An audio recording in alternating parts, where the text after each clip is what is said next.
Tonight, some in Evansville discuss the impact social media has on underage drinking. The event, hosted by Youth First, featured interactive activities to talk about the importance of paying attention to what kids are doing online and how they're spending their time.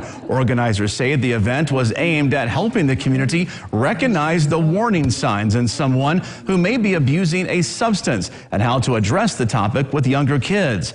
One panelist says that one of the most important things parents can do is address the situation head on with their kids and play an active role in their lives.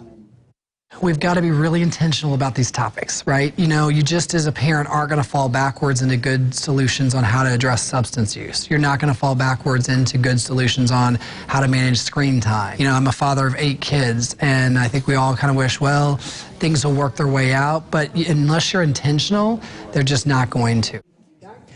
Tables were also set up with teenagers demonstrating how to use various social media apps.